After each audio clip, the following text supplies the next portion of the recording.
Hello students, कैसे हो आप लोग। आज हम पढ़ने वाले हैं चैप्टर नंबर 11 जिसका नाम है ancient education system of India, मतलब भारत की प्राचीन शिक्षा प्रणाली। पहले मैं आपको इस चैप्टर का सारांश बताऊंगा, उसके बाद में हम इस चैप्टर को लाइन बाय लाइन रीड करेंगे।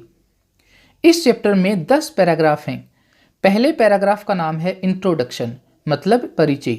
इस पैराग्राफ में बताया गया है कि भारत की संस्कृति, धन, धर्म, कला, वास्तुकला, स्थापत्य कला तथा शिक्षा प्रणाली विश्व में मशहूर थी। इसीलिए विश्व भर से लोग भारत घूमने के लिए आते थे।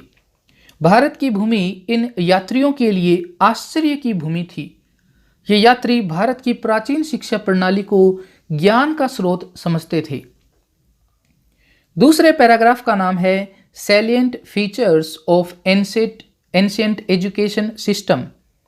इसका मतलब है प्राचीन शिक्षा प्रणाली की प्रमुख बातें।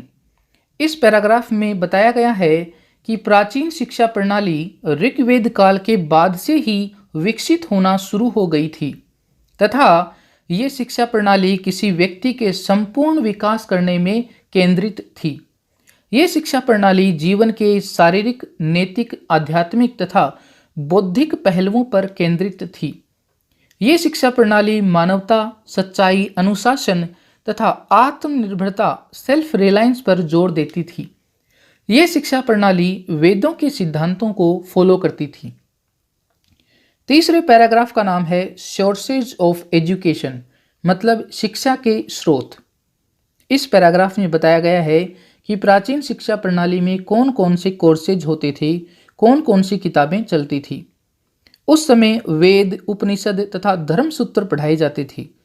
आर्यभट्ट, कात्यायन, पाणिनि, चरक तथा सुश्रुत द्वारा लिखी गई बुक्स को पढ़ाया जाता था। उस समय शास्त्र और काव्य अलग अलग पढ़ाए जाते थे।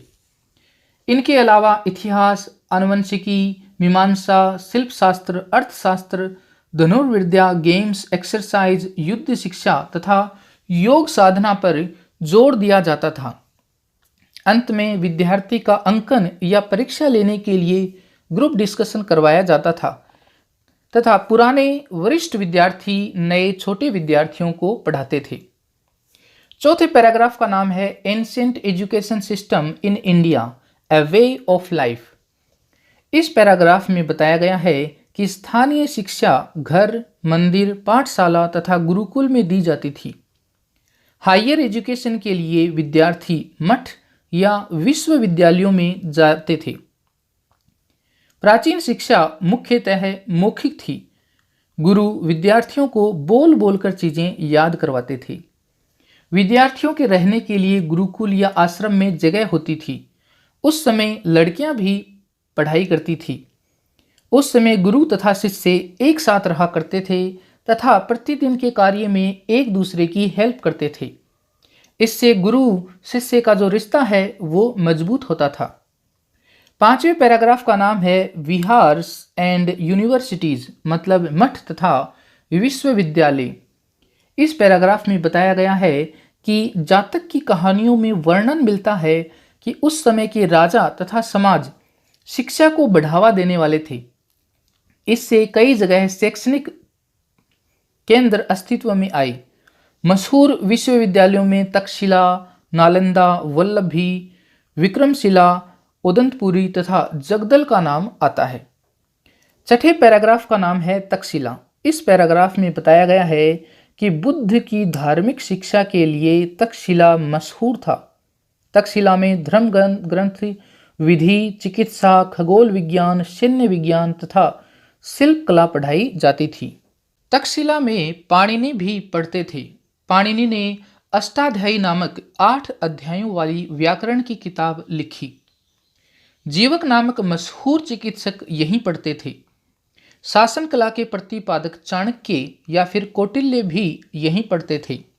वर्तमान में तक्षशिला पाकिस्तान के पंजाब प्रांत में स्थित है। 7वें पैराग्राफ का नाम है रोल ऑफ द टीचर। इस पैराग्राफ में बताया गया है कि विद्यालय पर पूरा नियंत्रण शिक्षक का होता था। शिक्षक ही विद्यार्थियों को चुनता था तथा वो ही उनके लिए पाठ्यक्रम चुनता था। और जब शिक्षक विद्यार्थी की परफॉर्मेंस से संतुष्ट हो जाता था तब वह उस विद्यार्थी का कोर्स समाप्त हो जाता था। 8वें पैराग्राफ का नाम है नालंदा यूनिवर्सिटी। इस पैराग्राफ में बताया गया है कि चीन के विद्वान झुआंग जैन नालंदा विश्वविद्यालय में योग साधना पढ़ते थे। उस समय नालंदा के कुलपति सीलभद्र थे। वर्तमान में नालंदा बिहार के राजगीर में स्थित है। 9वें पैराग्राफ का नाम है रोल ऑफ कम्युनिटी, मतलब समाज की भूमिका या समाज का योगदान। इस पैराग्राफ में बताया गया है कि प्राचीन भारत में ज्ञान को पवित्र माना जाता था तथा शिक्षा की कोई फीस नहीं लगती थी। जो अमीर व्यापारी होते थे या फिर अमीर समाज के लोग होते थे वो विद्यालयों को आर्थिक सहायता देते थे। 10वें तथा आखिरी पैराग्राफ का नाम है continuation of Indian education system, मतलब भारतीय शिक्षा प्रणाली की निरंतरता। इस पैराग्राफ में बताया गया है कि मध्यकालीन समय आते आते मकतब तथा मदरसे भी शिक्षा प्रणाली में जुड़ गई। वर्तमान शिक्षा प्रणाली को प्राचीन शिक्षा प्रणाली से बहुत कुछ सीखना बाकी है। शिक्षाविज्ञों को बहुभाषी तथा बहुसांस्कृतिक शिक्षा पर जोर देना चाहिए। ये थी इस चैप्टर की समरी। अब हम इस चैप्टर को लाइन बाय लाइन रीड करेंगे। Introduction. You must have heard, आपने सुना होगा और रेड या फिर पढ़ा होगा, दैट कि ट्रेवलर्स जो यात्री हैं वो फ्रॉम वेरियस रीजन्स, अलग अलग प्रदेशों से, हैविंग डिफरेंट क्लाइमेट्स, जिनका क्लाइमेट डिफरेंट होता था, अलग होता था, एंड कल्चर्स, और उनकी संस्कृति भी अलग हुआ करती थी, बिगेन, उन्होंने शुरू कर दिया, to visit parts of India, जो इंडिया के जो अलग अलग हिस्से हैं उनको विजिट करना शुरू कर दिया था, फ्रॉम अर्ली टाइम्स, शुरुआती समय में ही दुनिया के अलग अलग हिस्सों से अलग अलग कल्चर के लोगों ने इंडिया के हिस्सों को, इंडिया को विजिट करना शुरू कर दिया था। ये आपने सुना होगा या फिर पढ़ा होगा। बहुत सारे लोग शुरुआत में आए थे, जैसे मेगास्थनीज, अल-बरूनी, अल-मसूदी, मार्को पोलो और थॉमस रो, इनको तो आप जानते होंगे। टू देम, उनके लिए, इन लोगों के लिए, India was a land of wonder, इन सब यात्रियों के लिए भारत आश्चर्य की भूमि थी। द फेम, फेम का मतलब प्रसिद्धि, of Indian culture, wealth, religion, philosophies, art, architecture, as well as its educational practices had spread far and wide. India के धर्म की, धन की, दर्शन शास्त्र की, कला की, वास्तुकला की जो प्रसिद्धि है वो हर तरफ फैली हुई थी। इसीलिए इन यात्रियों को भारत की भूमि आश्चर्य की भूमि लगती थी। The education system of ancient times was regarded as a source for the knowledge, traditions, and practices that guided and encouraged humanity. ये जो प्राचीन समय का जो शिक्षा प्रणाली है इसको एक नॉलेज के सोर्स की तरह से माना जाता है, समझा जाता है, जो कि ह्यूमैनिटी को, मानवता को इनक्रेज करता है, बढ़ावा देता है और मानवता को गाइड करता है, मानवता का मार्गदर्शन करता है। Salient features of ancient education system, प्राचीन शिक्षा प्रणाली की प्रमुख विशेषताएं। From the time of Rigveda onwards, Rigveda के काल के समय के जस्ट बाद ही our ancient education system evolved over the period and focused on the holistic development of the individual by taking care of both the inner and the outer self. Rigveda के समय के बाद से ही हमारा प्राचीन शिक्षा प्रणाली इवॉल्व्ड, विकसित हुई, ओवर द पीरियड, समय के साथ साथ भारत की प्राचीन शिक्षा प्रणाली विकसित हुई, एंड फोकस्ड, और केंद्रित हुई, ऑन द होलिस्टिक, होलिस्टिक का मतलब समग्र, होल डेवलपमेंट, सर्वांगीण विकास, ऑफ द इंडिविजुअल, किसी एक व्यक्ति के सर्वांगीण विकास के लिए केंद्रित हुई, bye taking care of both the inner and the outer self, जिसके अंदर इंसान की जो इनर वैल्यू है, थिंकिंग है, और जो आउटर सेल्फ है, हमारी बॉडी है, इन दोनों चीज़ों के ऊपर ध्यान दिया गया। The system focused on the moral, physical, spiritual and intellectual aspects of life. ये शिक्षा प्रणाली जीवन के नैतिक, शारीरिक, आध्यात्मिक, बौद्धिक पहलुओं के ऊपर केंद्रित थी।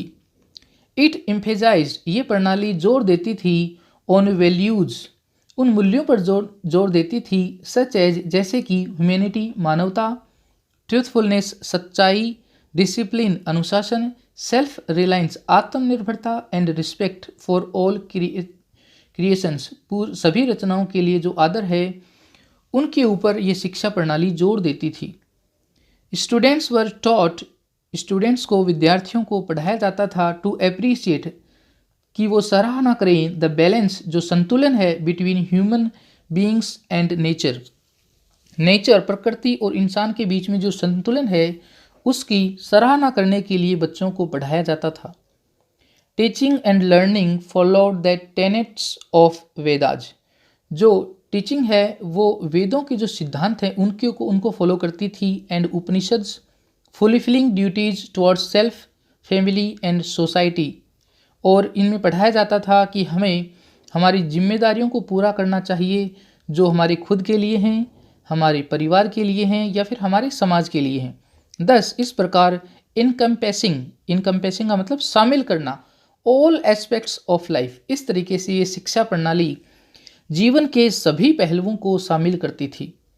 Education system focused both on learning and physical development, ये शिक्षा प्रणाली, भारत की प्राचीन शिक्षा प्रणाली लर्निंग के साथ साथ फिजिकल डेवलपमेंट के ऊपर भी जोर देती थी। इन अदर वर्ड्स, दूसरी भाषा में, the emphasis was on healthy mind and healthy body, जो पूरा जोर था वो हेल्थी माइंड और हेल्थी बॉडी के ऊपर था। You can see that education in India has a heritage of being pragmatic, pragmatic का मतलब व्यवहारिक, प्रैक्टिकल, अचीवेबल, प्राप्य, जिसको प्राप्त किया जा सकता है, एंड कॉम्प्लीमेंट्री टू लाइफ, और जो जीवन है उसके अनुकूल हमारी शिक्षा प्रणाली है। ये आप देखोगे। सोर्सेज ऑफ एजुकेशन, शिक्षा के स्रोत। The ancient system of education was the education of the Vedas, Brahmanas, Upanishads and Dharmasutras. प्राचीन जो शिक्षा प्रणाली थी वो उसमें वेदों को पढ़ाया जाता था, ब्राह्मणाज को पढ़ाया जाता था, उपनिषदों को पढ़ाया जाता था और धर्मसूत्रों को पढ़ाया जाता था। यू मस्ट हैव हर्ड, आपने सुना होगा, the names of Aryabhatta, Aryabhatta का नाम, पाणिनि, पाणिनि का नाम, कात्यायन एंड पतंजलि, कात्यायन और पतंजलि का नाम तो सुना ही होगा। देयर राइटिंग्स, उनकी जो राइटिंग्स हैं, किताबें हैं, and the medical treatise, treatise का मतलब ग्रंथ, और जो मेडिकल ग्रंथ हैं ऑफ चरक एंड सुश्रुत, जो कि चरक और सुश्रुत ने लिखे हैं, were also some of the sources of learning, ये भी लर्निंग के स्रोत थे, इनसे भी बच्चे पढ़ते थे। डिस्टिंक्शन वॉज ऑल्सो ड्रॉन, जो अंतर है उसको अंकित किया गया था, बिटवीन शास्त्राज, शास्त्र का मतलब होता है लर्निड डिसिप्लिन्स, ऐसे चीज़ें जिनको हम याद करते हैं, एंड काव्याज, काव्य क्या होते हैं, इमेजिनेटिव एंड क्रिएटिव लिटरेचर, एक कल्पनात्मक तथा रचनात्मक साहित्य होता है, उसको हम बोलते हैं काव्य। Sources of learning were drawn from various disciplines, शिक्षा के स्रोतों को अंकित किया गया था from various disciplines such as itihasa, history, आनुवंशिकी, logic, Mimamsa, interpretation, Mimamsa interpretation का मतलब होता है ट्रांसलेट करना, शिल्प शास्त्र मतलब आर्किटेक्चर, अर्थशास्त्र मतलब पॉलिटी, वार्ता, वार्ता के अंदर आते हैं agriculture, trade, commerce, animal husbandry, animal husbandry का मतलब पशु चिकित्सालय या फिर पशु चिकित्सा, एंड धनुर्विद्या मतलब आर्चरी, ये सारी चीज़ें पढ़ाई जाती थी प्राचीन शिक्षा प्रणाली में। Physical education too was an important curricular area and peoples participated in krida, krida means games, recreational activities मतलब मनोरंजन के लिए जो क्रियाकलाप होते थे उनको बोलते हैं रिक्रिएशनल एक्टिविटीज़, व्यायाम प्रकार मतलब एक्सरसाइजेज, धनुर्विद्या मतलब archery, for acquiring, for getting प्राप्त करने के लिए, मार्शल, मार्शल का मतलब लड़ाकू, स्किल्स का मतलब हुनर, जो लड़ने के लिए जो हुनर है उनको प्राप्त करने के लिए सारी चीज़ें बच्चे करते थे, एंड योग साधना मतलब training the mind and body, among others, और इन सब चीज़ों के बीच में योग साधना भी बच्चे सीखते थे। The gurus and the peoples worked consciously together to become proficient in all aspects of a learning. गुरु और उनके शिष्य वो ईमानदारी से कॉन्शियसली काम करते थे एक साथ। इन ऑर्डर टू एसेस करना मतलब आंकना, एग्जाम लेना, पीपल्स लर्निंग बच्चों ने कितना पढ़ा है इसका अंकन करने के लिए शास्त्रार्थ मतलब लर्निड डिबेट्स मतलब धार्मिक तथा दार्शनिक वाद विवाद वर ऑर्गेनाइज्ड, उनका ऑर्गेनाइजेशन होता था, ग्रुप डिस्कशन का ऑर्गेनाइजेशन होता था। Peoples at an advance stage of learning guided younger peoples, जो विद्यार्थी एडवांस स्टेज पे चले जाते थे वो जो छोटे बच्चे हैं, जो नए विद्यार्थी हैं, उनको गाइड करते थे, उनका मार्गदर्शन करते थे। There also existed the system of peer learning, और इस तरीके से सहकर्मी शिक्षा भी उस समय अस्तित्व में थी। लाइक यू हैव ग्रुप और पीयर वर्क, जैसे हम एक साथ काम करते हैं वैसे उस समय सहकर्मी शिक्षा हुआ करती थी। Ancient education system in India A way of life, प्राचीन शिक्षा प्रणाली जीवन का एक तरीका। इन एंशियंट इंडिया, प्राचीन भारत में both formal and informal ways of education system existed, प्राचीन भारत में औपचारिक तथा अनौपचारिक दोनों तरह की शिक्षा प्रणाली अस्तित्व में थी। मतलब बच्चे घर पे भी पढ़ते थे और कॉलेज में भी पढ़ते थे। इंडिजिनस एजुकेशन मतलब स्थानीय शिक्षा वॉज इम्पार्टेड एट होम, वो घर पे प्रदान की जाती थी, इम्पार्ट करना, प्रदान करना। इन टेम्पल्स या फिर जो टेम्पल्स होते थे उनमें प्रदान की जाती थी। पाठशालाज, टोल्स, टोल एक बंगाली शब्द है जिसका मतलब होता है स्कूल। एंड चतुष्पदीज एंड गुरुकुल्स, चतुष्पद का मतलब भी होता है स्कूल एंड गुरुकुल्स का मतलब भी होता है स्कूल। जो स्थानीय शिक्षा है वो घर में, मंदिर में, पाठशाला में या फिर गुरुकुल में प्रदान की जाती थी। There were people in homes, villages and temples who guided young children in imbibing, imbibe का मतलब आत्मसात करना, सीखना, पायस वे ऑफ लाइफ, पायस का मतलब पवित्र, जीवन के जो पवित्र रास्ते हैं उनको सीखने के लिए जो विलेजर्स हैं वो बच्चों को गाइड करते थे। Temples were also the centre of learning, जो मंदिर थे वो भी लर्निंग का केंद्र थे। And took interest in the promotion of knowledge of our ancient system. Students went to viharas and universities for higher knowledge, विद्यार्थी हायर एजुकेशन के लिए मठ या फिर विश्वविद्यालयों में जाया करते थे। टीचिंग वॉज लार्जली ओरल, जो मुख्यतः शिक्षा थी वो मौखिक थी। And students remembered and meditated upon what was taught in the class, जो भी बच्चों को क्लासरूम में पढ़ाया जाता वो उन्हीं को मेडिटेट करते, ध्यान में रखते, बार बार उनको याद करते थे। क्योंकि मोस्टली जो एजुकेशन थी वो ओरल थी, मतलब मौखिक थी, ज़्यादा कुछ लिखवाया नहीं जाता था, मोस्टली बोल बोल कर ही चीज़ों को याद करवाया जाता था। Gurukuls also known as ashrams were the residential places of learning. Gurukul या फिर जिनको आश्रम भी बोल सकते हैं ये आवासीय जगह थी, यहाँ पर स्टूडेंट्स रह सकते थे। Many of these were named after the sages, says का मतलब होता है ऋषि, जो वहाँ पर ऋषि होता था उसी के नाम पर उस गुरुकुल का या फिर उस आश्रम का नाम होता था। सिचुएटेड इन फॉरेस्ट्स, ऐसे गुरुकुल जंगलों में स्थित होते थे। इन सरीन, सरीन मीन्स शांत, एंड पीसफुल सराउंडिंग्स, ऐसे ही गुरुकुल्स के आसपास का, आस पड़ोस का परिवेश, इलाका शांतिपूर्ण होता था। Hundreds of students used to learn together in gurukuls, इन गुरुकुल्स के अंदर सैकड़ों विद्यार्थी पढ़ते थे। Women too had access to education during the early Vedic period, प्राचीन वैदिक काल में जो औरतें थी, जो बालिकाएं थी, उनको भी शिक्षा मिलती थी। अमंग द प्रोमिनेंट विमेन वैदिक स्कॉलर्स, जो मुख्य वैदिक स्कॉलर्स थी, स्कॉलर्स का मतलब विद्वान थी, उनमें से वी फाइंड रेफरेंसेज, हम इनका जिक्र पाते हैं, रेफरेंस का मतलब जिक्र, टू मैत्रेयी, विशंभरा, अपाला, गार्गी और Lopamudra, to name a few. इनमें से कुछ के नाम यहाँ पर दिए हुए हैं, जैसे कि मैत्रेयी, विश्वंभरा, अपाला, गार्गी, लोपामुद्रा। ये ऐसी विद्वान औरतें थीं जो ऐसे गुरुकुल्स में पढ़ती थी। ड्यूरिंग दैट पीरियड, उस समय में, the gurus and the shishyas lived together. उस समय में गुरु और उनके शिष्य साथ साथ रहते थे। Helping each other in day to day life, और प्रतिदिन के काम में एक दूसरे की हेल्प करते थे। The main objective was to have complete learning, leading a disciplined life and realising one's inner potential. Potential का मतलब पावर, शक्ति।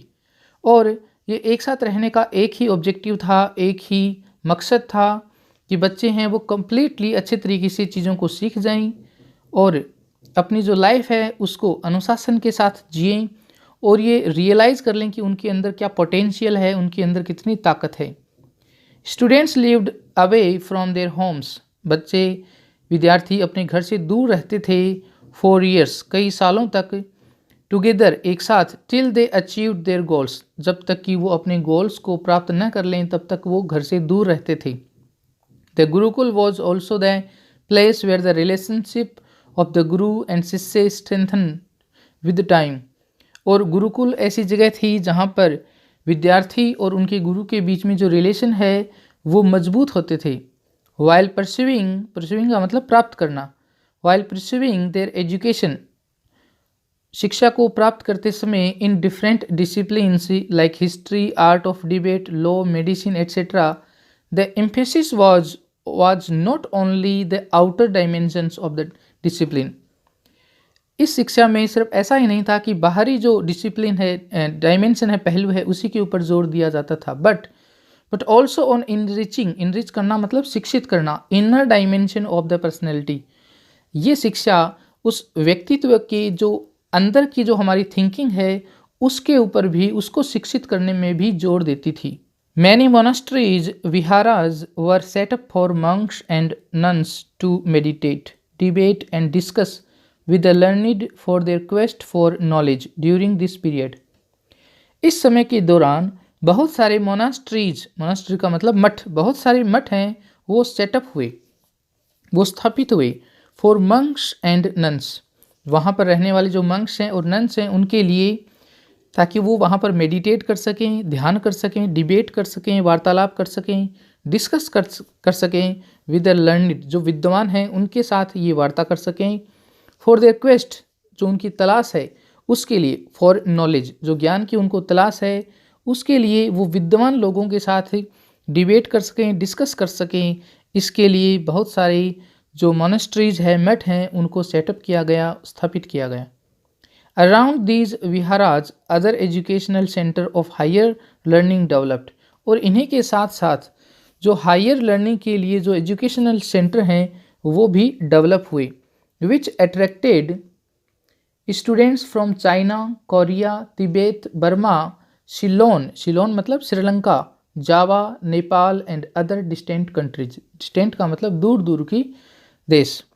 और इन एजुकेशनल सेंटर्स ने अलग अलग देशों के स्टूडेंट्स को भी अट्रैक्ट किया, जैसे कि बहुत सारे विद्यार्थी चाइना से, कोरिया से, तिब्बत से, बर्मा से, बर्मा मतलब म्यांमार से, श्रीलंका से, जावा से, नेपाल से यहाँ पर इंडिया में पढ़ने के लिए आते थे। विहाराज एंड यूनिवर्सिटीज मतलब मठ और विश्वविद्यालय।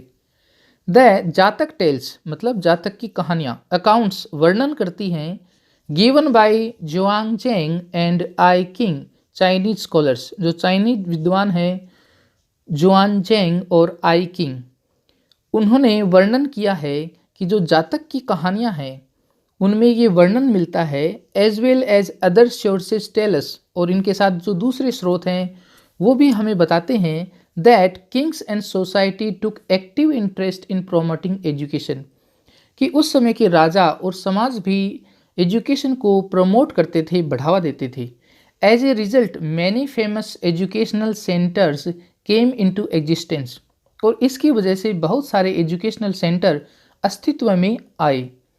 Among the most notable universities that evolved during this period were situated at Takshila, Nalanda, Vallabhi, Vikramashila, Odantapuri and Jagaddala. और ऐसे ही यूनिवर्सिटीज़ के अंदर कुछ इंपॉर्टेंट यूनिवर्सिटीज़ का यहाँ पर नाम लिखा हुआ है। These universities developed in connection with the viharas. ये यूनिवर्सिटीज़ जो मठ हैं उनके संपर्क में आने से विकसित हुई। Those at Banaras, Navdeep and Kanchi developed in connection with temples. और बनारस, नवदीप और कांची में स्थित जो यूनिवर्सिटीज़ हैं वो टेम्पल्स के संपर्क में आने से विकसित हुई। And became centres of community life in the places where they were situated. These institutions मतलब ये विश्वविद्यालय कैटर्ड ये सेवा देते थे to the needs of advance level students. जो बच्चे जो विद्यार्थी एडवांस लेवल के स्टूडेंट्स होते थे उनकी जो ज़रूरत होती थी उनकी सेवा के लिए ये इंस्टीट्यूट होते थे। Such students joined the centers of higher learning and developed their knowledge by mutual discussions and debates with renowned scholars. Renowned का मतलब नामी, मशहूर, प्रसिद्ध, scholars का मतलब विद्वान। और यहाँ पर जो स्टूडेंट्स हैं वो हायर जो नॉलेज है उसको गेन करते थे, उसको प्राप्त करते थे म्यूचुअल डिस्कशन से, आपसी पारस्परिक वाद विवाद से, तर्क वितर्क से, और जो नामी प्रसिद्ध जो विद्वान होते थे उनके साथ वार्तालाप करके अपने ज्ञान को बढ़ाते थे। नॉट ओनली दिस, इतना ही नहीं, there was also occasional summoning. Occasional का मतलब कभी कभार, शमन का मतलब बुलावा, बुलाना, by a king to a gathering, gathering का मतलब सभा, in which the scholars of the country of various viharas and universities would meet, debate and exchange their views. इतना ही नहीं, कभी कभार तो उस समय के जो राजा हैं वो एक सभा बुलाते थे और सभा के अंदर अलग अलग विश्वविद्यालयों के स्टूडेंट्स मिलते थे, तर्क वितर्क करते थे और अपने दृष्टिकोण का, अपने व्यूज़ का आदान प्रदान करते थे। In this section we will give you glimpses of 2 universities of the ancient period. प्राचीन समय की जो 2 बड़ी विश्वविद्यालय हैं उनका हम यहाँ पर एक झलक आपको दिखाएंगे। These universities were considered among the best centers of learning in the world. उस समय में विश्व के अंदर सबसे ज़्यादा ये सबसे अच्छे एजुकेशनल सेंटर माने जाते थे। These have been recently declared heritage site by the United Nations Educational, Scientific and Cultural Organizations. UNESCO ने इनको अब वर्ल्ड हेरिटेज घोषित कर दिया है। तक्षशिला और Takshashila. In ancient times, Takshashila was a noted centre of learning. प्राचीन समय में तक्षशिला ज्ञान का एक मशहूर केंद्र था, including religious teaching of Buddhism, और इनके साथ बुद्धिज़्म की जो धार्मिक शिक्षाएं हैं वो भी वहाँ पर पढ़ाई जाती थी। फॉर सेवरल सेंचुरीज, कई शताब्दियों तक ऐसे ही चलता रहा। It continue to attract students from around the world until its destruction.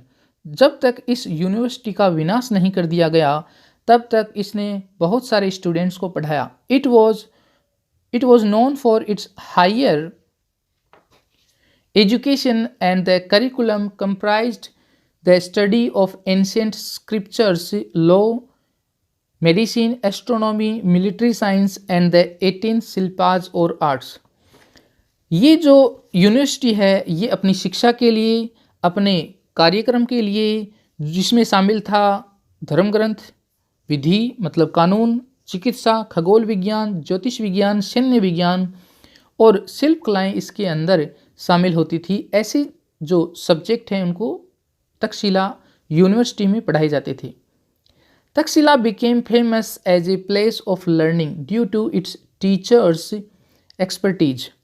यहाँ के जो टीचर्स हैं उसके जो एक्सपर्टीज हैं, जो दक्षता है, उसकी वजह से तक्षशिला विश्वविद्यालय प्रसिद्ध हुआ।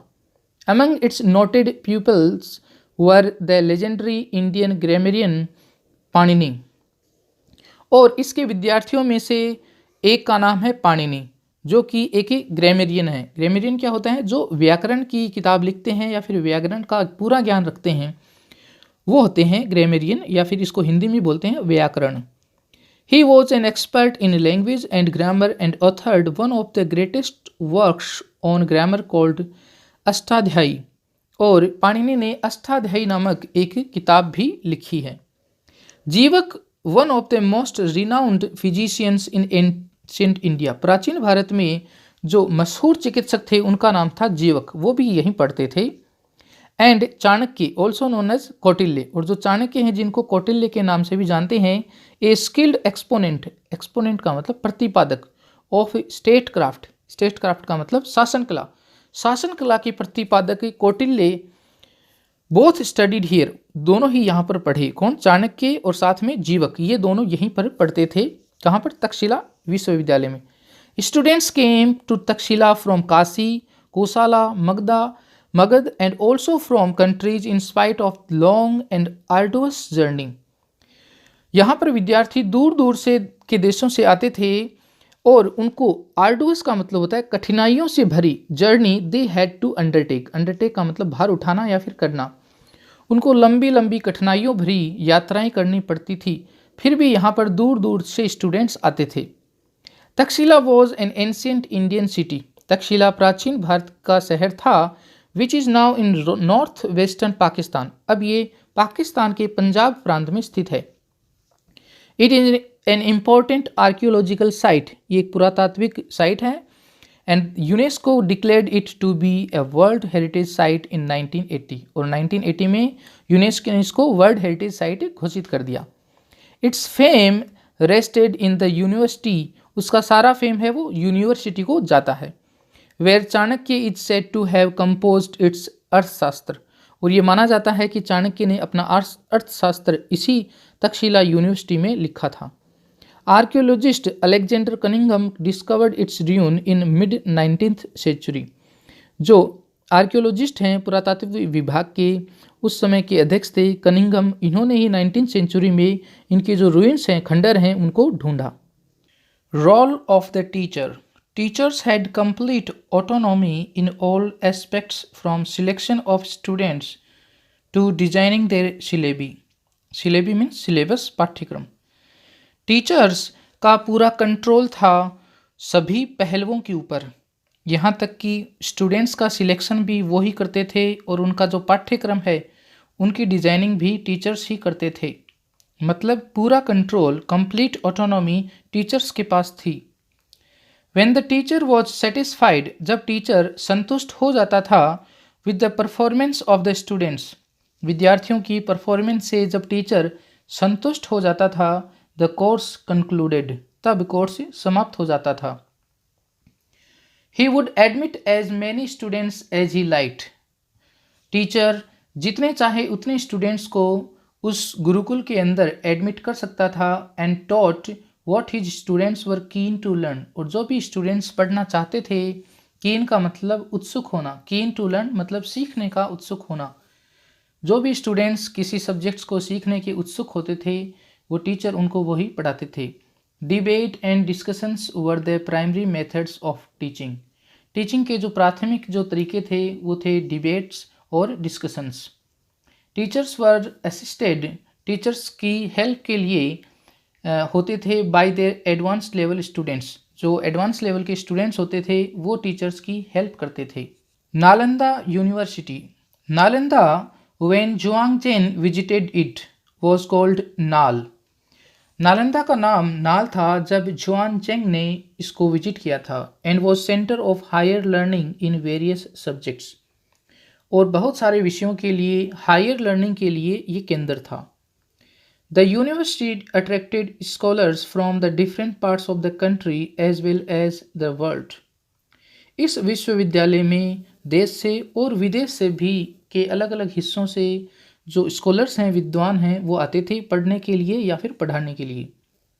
द चाइनीज स्कॉलर्स, चाइनीज विद्वान I Tsing and Xuanzang visited Nalanda in 7th century CE, 7वीं शताब्दी में ये चाइनीज स्कॉलर दोनों ने नालंदा यूनिवर्सिटी को विजिट किया, यहाँ पर आए।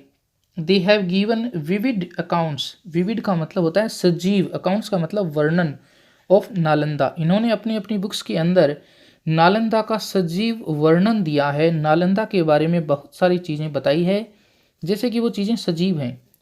दे have noted that as many as 100 discourses happened on a daily basis in a variety of disciplines through the methods of debate and discussions. Zhuangjing himself became a student of Nalanda to study योग शास्त्र. जुआनजेंग भी योग शास्त्र पढ़ने के लिए यहाँ का स्टूडेंट बन गया. He has mentioned that the chancellor of Nalanda, Silbhadra, was the highest living authority in yoga. यहाँ पर जुआनजेंग योग पढ़ने के लिए यहाँ पर एडमिट हो गया और यहाँ के जो चांसलर थे, कुलपति थे, जैसे कि स्कूल के प्रिंसिपल होते हैं वैसे ही विश्वविद्यालयों के चांसलर होते हैं, कुलपति होते हैं, वो थे सीलभद्र. The courses of study offered by Nalanda University covered a wide range, almost the entire circle of knowledge then available. Students at Nalanda studied the Vedas and were also trained in fine arts, medicine, mathematics, astronomy, politics and the art of warfare. Warfare का मतलब युद्ध अभ्यास. The ancient Nalanda was center of learning from the 5th century CE to 12th century CE. Located in present day Rajgir, Bihar, India. Nalanda university वर्तमान में बिहार के राजगीर में स्थित है. Nalanda was one of the oldest universities of the world and UNESCO declared the ruins of Nalanda Mahavihara a World Heritage Site. The new Nalanda University is envisaged का मतलब कल्पना करना as a center of inter-civilizational dialogue. Dialogue का मतलब वार्तालाप. Inter civilisation का मतलब होता है अंतर सभ्यतात्मक. एक नई नालंदा यूनिवर्सिटी है, बिहार में बनाई जा रही है और ये कल्पना की जा रही है कि ये इस विश्वविद्यालय में अलग अलग सभ्यताओं के लोग, अलग अलग देशों के लोग पढ़ने के लिए आएंगे और आपस में डायलॉग करेंगे, वार्तालाप करेंगे, बात करेंगे. रोल ऑफ कम्युनिटी, समाज का रोल. एट दैट टाइम, उस समय में नॉलेज वॉज कंसिडर्ड सेक्रेड, उस समय ज्ञान को पवित्र माना जाता था. And no fee was charged, और उस समय नॉलेज प्राप्त करने के लिए, शिक्षा के लिए कोई फीस नहीं लगती थी. Contributions towards education were considered the highest form of donation. All members of the society contributed in some form or the other. Society के, समाज के सभी मेंबर हर तरह से सहयोग करते थे, किसी रूप में या किसी दूसरे रूप में. फाइनेंशियल सपोर्ट, जो आर्थिक सहायता है, केम फ्रॉम रिच मर्चेंट्स, वो आती थी जो अमीर व्यापारी होते थे उनसे. वेल्थी पेरेंट्स, जो स्टूडेंट्स के माता पिता वेल्थी होते थे वो देते थे. एंड सोसाइटी या फिर समाज देता था. बिसाइड्स, इसके अलावा gifts of buildings, the universities received gifts of land. Buildings के गिफ्ट्स के अलावा जो लोग हैं वो भूमि का दान भी करते थे, यूनिवर्सिटीज़ के लिए भूमि देते थे. This form of free education was also prevalent, prevalent का मतलब प्रचलित, in other ancient universities like Vallabhi, Vikramashila and Jagaddala. और ऐसी फ्री एजुकेशन है वो वल्लभी में भी चलती थी, विक्रमशिला में भी चलती थी और जगदल में भी चलती थी. At the same time in the south of India, India के साउथ में, दक्षिणी भारत में इसी समय agrahara served as centre of learning. दक्षिणी भारत में पढ़ाई के लिए, शिक्षा के लिए अग्रहार केंद्र होते थे. And teaching. South Indian kingdoms also had other cultural institutions known as ghatika and brahmapuri. और साउथ इंडिया में घाटिका और ब्रह्मपुरी जैसे भी इंस्टीट्यूशन थे. A Ghatika was a center of learning including religion and was small in size. घाटिका है वो साइज में small होते थे और मोस्टली रिलीजन के लिए पढ़ाई होती थी वहाँ पर. And agrahara was a bigger institute, और जो अग्रहार है वो एक बड़ी इंस्टीट्यूट हुआ करती थी. A whole settlement of learned Brahmins with its own powers of government and was maintained by generous का मतलब उदार, पैसे वाले, डोनेशंस फ्रॉम द सोसाइटी. और ये सारी चीज़ें जो उदार दान देने वाली सोसाइटी थी उसी से चलती थी. Temples, maths, Jain basadis and Buddhist viharas also existed as other sources of learning during this period. और इस समय में घाटिका और ब्रह्मपुरी के अलावा मंदिर, मठ, जैन बसदी, बुद्धिस्ट मठ ये भी अस्तित्व में थी. Continuation of Indian education system. भारतीय शिक्षा प्रणाली की निरंतरता। The Indian education system continued in the form of ashrams in temples and as indigenous schools. ये भारतीय शिक्षा प्रणाली ये जारी रही आश्रमों के रूप में, मंदिरों के रूप में, या फिर स्वदेशीय जो स्कूल थी उनके रूप में। ड्यूरिंग द मिडिवियल पीरियड, मध्यकालीन समय तक maktab and madrasas became part of education system. मकतब और मदरसे भी शिक्षा प्रणाली के भाग बन गई। During the pre colonial period, pre colonial period का मतलब होता है अंग्रेजी शासन से पहले, जब अंग्रेज आए थे करीब 1600 ईस्वी के आसपास, उससे पहले इंडिजिनस एजुकेशन, इंडिजिनस का मतलब स्वदेशी शिक्षा, फ्लोरिस्ट, वो पनपी, आगे बढ़ी, विकसित हुई इन इंडिया, भारत में। दिस वॉज एन एक्सटेंशन, ये विस्तार था of the formal system that had been taken roots earlier, जो फॉर्मल एजुकेशन था जो हम कॉलेजेस के अंदर करते हैं उसी का ही ये विस्तार रूप था। This system was mostly religious, ये जो सिस्टम था, शिक्षा प्रणाली थी, ये मोस्टली धार्मिक थी, एंड स्पिरिचुअल, आध्यात्मिक थी, form of education. Tols in Bengal, Bengal के अंदर टोल्स मतलब आश्रम, गुरुकुल, pathshalas in western India, chatushpadis in Bihar, and similar schools existed in other part of India. Local resources via donation supported education. References, reference का मतलब जिक्र, इन टेक्स्ट बुक्स के अंदर जिक्र मिलता है, एंड मेमोयर्स मतलब इतिहास, इन्फॉर्म हमें ये सूचना देता है दैट की villagers also supported education in southern India, दक्षिण भारत में जो ग्रामीण थे वो भी शिक्षा को सपोर्ट करते थे। As we understand the ancient education system in of India focused of on the holistic development, holistic का मतलब समग्र, सर्वांगीण विकास of the student both inner and outer self, दस ताकि प्रिपेयरिंग देम फॉर लाइफ, ताकि बच्चे हैं वो लाइफ के लिए प्रिपेयर हो जाएं। एजुकेशन वॉज फ्री, शिक्षा फ्री थी, एंड नॉट सेंट्रलाइज्ड, और एक जगह केंद्रित नहीं थी, अलग अलग जगह पर अलग अलग तरह की संस्थाएं थी जो शिक्षा देती थी। It's foundations were laid on rich cultural traditions of India, thereby helping in development of the physical, intellectual, spiritual and artistic aspects of life holistically. Our present day education system has a lot to learn from the ancient education system of India. जो हमारा आज की शिक्षा प्रणाली है, इसको बहुत कुछ सीखना बाकी है प्राचीन शिक्षा प्रणाली से। Therefore, इसीलिए द स्ट्रेस इज, जो जोर है, इज बीइंग लेड, जो दिया जा रहा है, on connecting learning to the world outside of the school. इस बात पे जोर दिया जा रहा है जो स्कूल के बाहर है, उन चीज़ों को भी स्कूल के अंदर पढ़ाया जाए।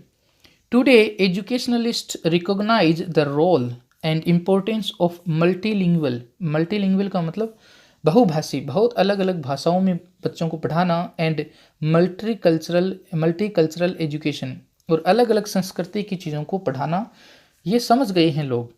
thereby connecting the ancient and the traditional knowledge with contemporary learning। contemporary का मतलब समकालीन, आज के समय में जो लर्निंग चल रही है उसको बोलते हैं contemporary learning। इसीलिए जो आज की लर्निंग है उसको, जो प्राचीन जो शिक्षा है और जो प्राचीन जो ट्रेडिशन, परंपराएं हैं, उनसे जोड़ने की कोशिश है वो की जा रही है। ये था हमारा चैप्टर। मुझे लगता है कि बच्चों आपको समझ में आ गया होगा। अब हम मिलते हैं नेक्स्ट वीडियो में। Thank you.